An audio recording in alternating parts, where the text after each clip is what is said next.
यार जो भी हो, होली पे एग्जाम्स नहीं पढ़ने चाहिए या फिर एग्जाम्स में होली नहीं आनी चाहिए।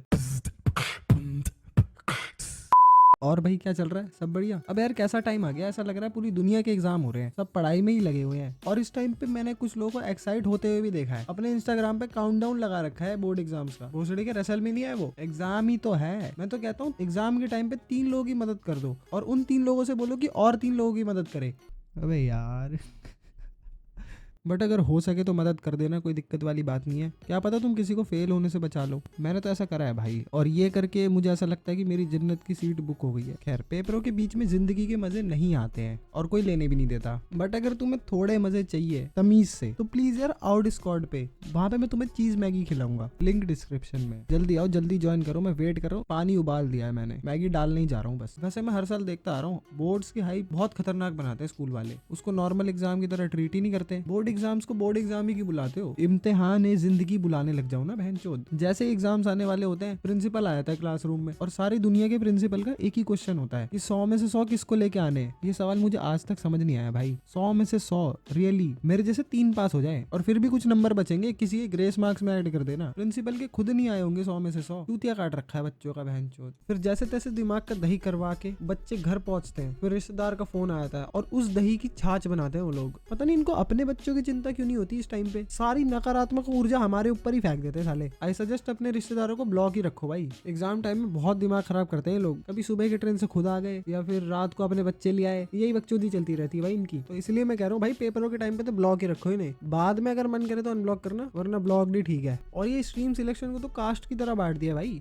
साइंस सबसे ऊपर, कॉमर्स नीचे और आर्ट्स तो भाई खत्म। मैं तो यही बोलूंगा किसी से सजेशन मत लो। सिंपल तो है, अगर तुम्हें थ्योरीज में ज्यादा इंटरेस्ट है तो आर्ट्स ले लो, बिजनेस वगैरह में इंटरेस्ट है तो कॉमर्स बेस्ट है तुम्हारे लिए, और अगर डॉक्टर इंजीनियर बनना है तो साइंस लो ना यार। किस बात का वेट कर रहे हो? हाँ तो बस केयरफुल रहना थोड़ा सा। अगर इन फ्यूचर पढ़ाई समझनी है तो फायदा नहीं है कोई। दोस्त के बहकावे में आके कोई और स्ट्रीम मत ले लेना। कहीं पता चल रहा है किसी दिन तुम्हारे को बोला केमिस्ट्री लैब में एक्सपेरिमेंट करके दिखाओ, तुमने आग ही लगा दी। तो इसलिए कह रहा हूँ कि दोस्त से लंच पीरियड में मिल लेना और स्ट्रीम सिलेक्शन थोड़ा दिमाग से करना। अब आते 12वीं वालों पे। भाई तुमसे सीरियस वार्तालाप करना चाहता हूँ मैं। बकचोदी जरूरी है बट जिंदगी में सीरियस होने का टाइम आ रहा है। फालतू ये काम तो बहुत कर लिए तुमने, जैसे कि असाइनमेंट, उसका क्या करना होता है मुझे समझ नहीं आया। मेरे टाइम पे तो हमारी पूरी क्लास के असाइनमेंट हमारे सामने ही फेंक दिए थे। उस दिन अपने लिए ही बहुत गालियां निकली थी कि साला क्यों बनाया ये। खैर अब तो सारी चीजें हो गई है। अपनी स्कूल लाइफ का आखिरी एग्जाम दे दो तमीज से और फिर उसके बाद मजे करो। और नहीं, सीयूईटी के लिए पढ़ो। और हाँ, ऐसी बकचोदी ना करो प्लीज। मेहनत नहीं करोगे तो बैड लक ही सामने आएगा और कोई फॉरवर्ड मैसेज काम नहीं आएगा। तो इसलिए कह रहा हूँ स्कूटी थोड़ा कम चलाओ और इंस्टाग्राम को थोड़े दिन हल्का कर दो तो सीन तुम्हारा बढ़िया हो जाएगा।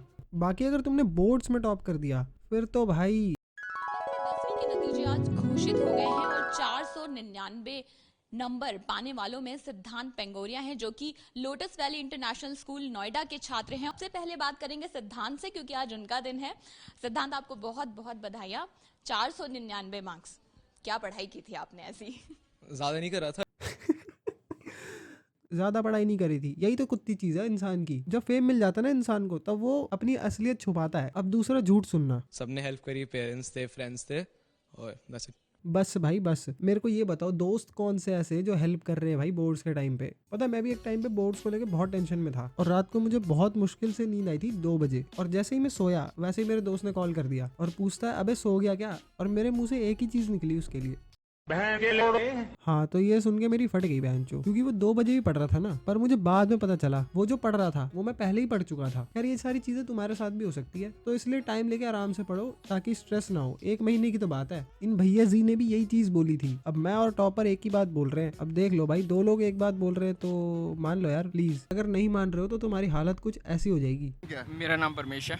परमेश, कैसा पेपर था? Paper was easy. Paper was easy? या अबे बहनचोद। तो आपका कौन सा सेट था? माई वॉज सेट 1। बस अब मैं यही दुआ करूंगा कि इसका पेपर इंग्लिश का ना हो बहनचोद। सेट 1। या। ओके। तो कैसे शुरू करा पूरा एग्जाम, किस तरीके से तैयारी की?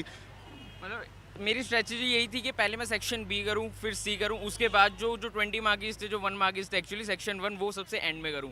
मेरा इसलिए पेपर हाफ एन आवर पहले हो गया। जिस ढंग से बता रहा है ना, मुझे लग रहा है इंग्लिश का पेपर ही दे के आया ये। और एक सेकंड, ये क्या होता है? मेरी स्ट्रेटजी यही थी। ओके। तो इन्होंने ये स्ट्रेटेजी अपनाई थी कि कुछ जो सेक्शन बी सी है वो पहले कर लिए जाए।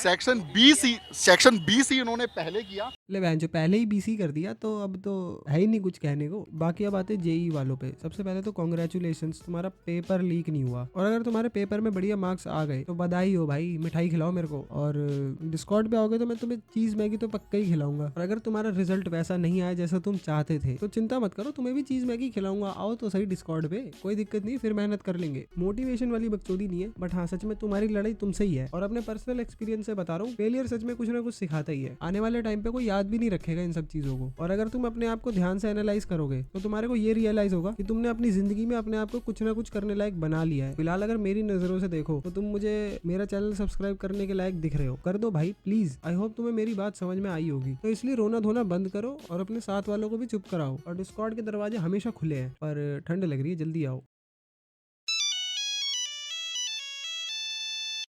हेलो। Hello hello. नमस्ते आंटी। नमस्ते बेटा। मैंने सुना है एग्जाम्स वगैरह आ रही है, कैसी चल रही है पढ़ाई? अरे आंटी पागल हो गया, बहन चोद पेपर ही नहीं है मेरे, फोन रखो और अपने बच्चे पे ध्यान दो।